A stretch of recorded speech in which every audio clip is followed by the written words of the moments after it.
Estamos aprendendo como ler a narrativa bíblica, mostrando que a Bíblia é uma história única. Mas 30% da Bíblia é composta por poesia antiga. Eu não sei quanto a você, mas eu não conheço muitas histórias onde em cada 3 páginas existe um tipo de poesia. A poesia está em toda parte da Bíblia. Alguns livros da Bíblia são poemas do início ao fim. A maioria dos profetas hebreus escreveu poemas incríveis. E a maior parte dos discursos de Deus na Bíblia é apresentado como poesia. Na narrativa bíblica é também muito comum haver uma pausa na história, onde um personagem canta uma canção poética. Como na história do Êxodo, existe uma narrativa sobre Moisés liderando os israelitas na travessia do mar. E depois dela temos um belo poema sobre o mesmo assunto. Mas por que uma história e um poema? Não bastaria ter só um dos dois? Bom, a poesia tem um objetivo diferente das histórias. Em vez de descrever a diferença, deixa eu te mostrar. Certo. Então, quando a história é contada, fica assim. As águas foram divididas e os israelitas passaram pelo mar em terra seca com muralhas de água nos 2 lados. Parece bem claro. Sim. Quando o poema conta o mesmo evento, fica assim. Senhor, tu sopraste e as águas se amontoaram. As ondas se levantaram como muralhas e o fundo do mar ficou duro como gelo.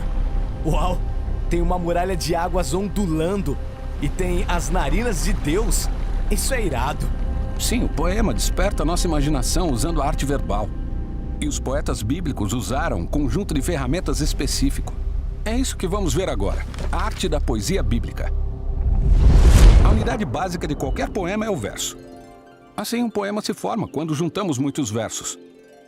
Certo, eu conheço esse tipo de poema. Tem uma métrica e uma cadência. Pá, pá, pá, pá, pá, pá, pá, pá. Tem uma rima, mas os poemas na Bíblia não funcionam assim. Os poemas bíblicos são o que chamamos versos livres. Eles não usam métrica como fazem as poesias tradicionais. E também não usam rima da mesma maneira. Então os poemas bíblicos não têm ordem? Sim, eles têm, mas é um tipo de ordem diferente. Os poemas bíblicos são basicamente estruturados em parelhas. 2 versos curtos, criados cuidadosamente e postos lado a lado. O primeiro verso faz a declaração básica e o segundo a desenvolve. Ele pode fazer isso completando a ideia ou aprofundando-a, com o uso de várias palavras ou imagens ou fazendo um contraste. Então, no início do Salmo 51 você consegue ver isso. Na primeira parelha, o poeta pede que Deus mostre misericórdia e amor. Mas como exatamente? No segundo verso, ele pede perdão pelos seus pecados. Entendo, então esse par de versos mostra uma ideia completa. Exato. O verso seguinte começa com purifica-me, no sentido metafórico. Então o segundo verso oferece uma imagem mais clara, a de um sacerdote no templo purificando coisas para poderem estar na presença de Deus. Certo, então ele está pegando uma imagem e aprofundando o significado. Exato. A terceira parelha começa com a consciência profunda que o poeta tem do seu pecado, seguido de uma descrição externa de onde está o seu pecado. É como se o pecado fosse público, visível para ele e para outras pessoas.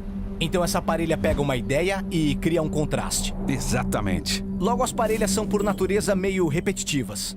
Mas a repetição nos força a diminuir o ritmo e a prestar atenção ao sentimento e ao significado de tudo, examinando cada ideia através de vários ângulos.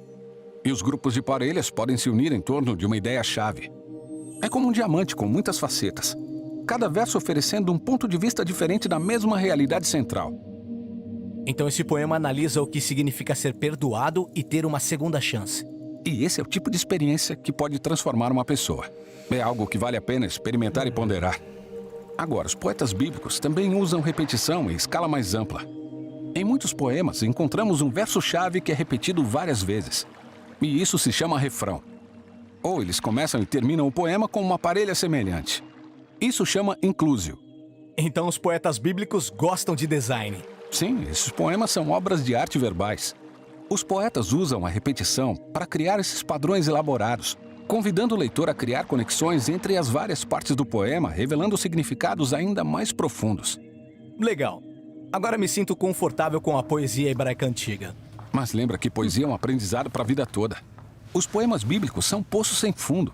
Eles são repletos de significado para quem está disposto a ler com calma e meditar neles. Eles estão tentando levar minha mente em novas direções para que eu descubra novas ideias. Exatamente. E os poetas bíblicos dispõem de mais de uma ferramenta para fazer isso. E é o que veremos no próximo vídeo.